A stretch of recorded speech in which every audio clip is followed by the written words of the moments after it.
Assalamualaikum warahmatullahi wabarakatuh. Teman-teman masih ingat video yang sebelumnya waktu pembuatan saung bambu?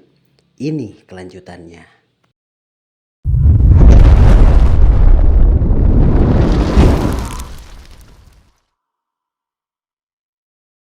Assalamualaikum warahmatullahi wabarakatuh. Sahabat jejak penjelajah desa, pada akhirnya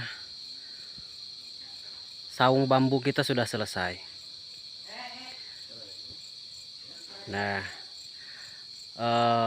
sedikit informasi, pembuatan saung bambu itu menurut saya lebih sulit daripada membuat dengan saung-saung pada umumnya, atau misalkan dibandingkan dengan saung atau bangunan yang berbahan dasar kayu. Kawan-kawanku sekalian, salah satunya yang repot itu cara menyambungkan kayu atau bambu agar supaya presisi, kawan-kawan. Jadi untuk menyambungkan bambu yang satu dengan bambu yang lain, kita harus dikasih bolong. Nah, salah satu seperti ini. Kalau yang ini itu kurang baik, ya harusnya ini dibuatnya melingkar, kawan-kawan. Nah, ini yang tengah, lanjut langsung ke belakang. Kawan-kawan, ini tampak tengah. Jadi sengaja saya kasih sekat agar supaya di sini ada khusus ruangan yang tertutup. Nah, ini sebetulnya belum finishing, kawan-kawan. Nanti untuk bilik bambu yang ini rencananya saya mau bersihkan terlebih dahulu dan kemudian nanti dikasih cat vernis, kawan-kawan. Tapi sebelum itu kita harus menunggu bambu yang ini, bambu gombong. Kalau di sini saya biasa menyebutnya ke bambu gombong, kawan-kawan, supaya warnanya berubah dulu karena ini masih hijau. Kita tunggu waktu sampai dengan 1 minggu ke depan, kawan-kawan. Jadi supaya bambu yang warna hijau ini berubah terlebih dahulu menjadi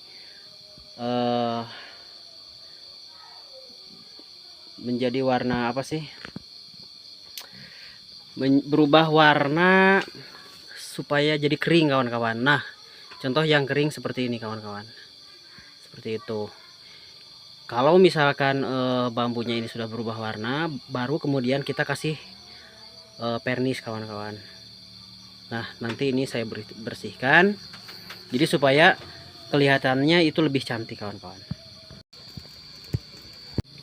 Kebetulan yang atas ini belum selesai, kemudian yang atas yang itu belum juga selesai, kawan-kawan. Insya Allah kapan-kapan kalau misalkan ada waktu saya selesaikan. Ini sebetulnya hanya sebagai pemanis saja, sekaligus untuk menutup angin yang masuk ke ruang tengah atau ke kamar, kawan-kawan. Jadi ini belum ditutup, belum saya tutup karena waktu juga sudah larut malam. Ini sudah isya, kawan-kawan, saat ini. Nah, kenapa kok harus bikin saung bambu? Alasannya itu, kawan-kawan. Jadi di depan sana itu lahan saya, dan kebetulan lahan saya itu berada jauh dari rumah, kawan-kawan.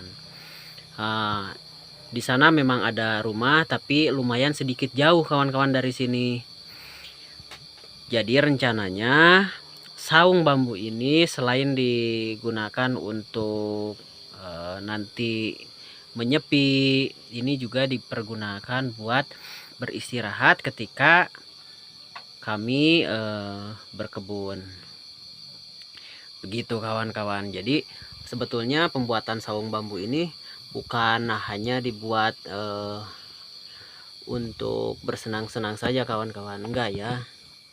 Nah itu, jadi kalau misalkan yang saya sayangkan, kalau misalkan semuanya dibuat dengan bambu yang hitam seperti ini, alangkah akan lebih estetiknya kawan-kawan.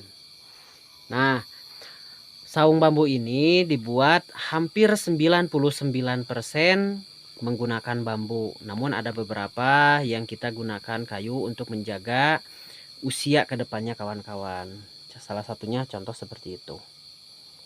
Nah, kenapa kok harus pakai kayu? Agar supaya reng di sini atau belahan bambu yang dipaku ke sana itu kuat kawan-kawan. Karena kalau misalkan bambu itu dipaku, ya suatu saat akan ada lepasnya kawan-kawan. Gitu. Nah, kalau yang ini nanti insya Allah kita akan tutup atau kita pasang tali injo kawan-kawan. Jadi di samping supaya estetikanya bagus juga, dipandangnya bagus, terus supaya jadi kuat juga kawan-kawan. Nah itu akan kita tutup juga menggunakan tali injo kawan-kawan. Nah seperti itu. Yang di dalam sebetulnya ini belum selesai kawan-kawan. Nah itu masih terlihat bolong, nanti kita tutup. Dan ini juga belum saya potong. Rencananya ini akan sepenuhnya saya tutup, sekeliling akan saya tutup menggunakan bambu gombong. Jadi seperti ini, kita tutup dengan belahan-belahan bambu seperti ini kawan-kawan. Kenapa kok harus ditutup? Yang pertama untuk menjaga kemungkinan angin yang masuk ke dalam. Itu satu. Kemudian yang kedua, yang namanya ruangan itu harus estetik dan harus rapih, harus bersih kawan-kawan. Walaupun ini saung bambu, tapi tidak ada salahnya kalau misalkan kerapihan tetap dijaga kawan-kawan. Nah ini belum rapi, kemungkinan nanti kita lanjut di part 3 kawan-kawan. Nah saya tadi mengatakan yang paling sulit itu untuk menyambung, salah satunya ini kawan-kawan. Nah yang sulit disambung itu kalau bambu, kalau misalkan kita paku ini belah kawan-kawan, ini belah, jadi harus ekstra sabar. Ini harus dibolongi dulu. Jadi kalau misalkan ada dana lebih baik kalau misalkan kawan-kawan di luar mau membuat bangunan saung ataupun gazebo, itu lebih baik memakai kayu saja kawan-kawan untuk tiang-tiang ataupun galar-galarnya. Kalau bambu lumayan sedikit sulit kawan-kawan. Jejak penjelajah desa dimanapun kalian berada, karena waktu sudah menunjukkan malam, cukup sekian dulu kawan-kawan. Insya Allah nanti setelah finishing kita akan upload kembali perkembangan saung bambu yang saya buat. Billahi taufiq wal hidayah, wallahu wal fiq ila motorik. Wassalamualaikum warahmatullahi wabarakatuh.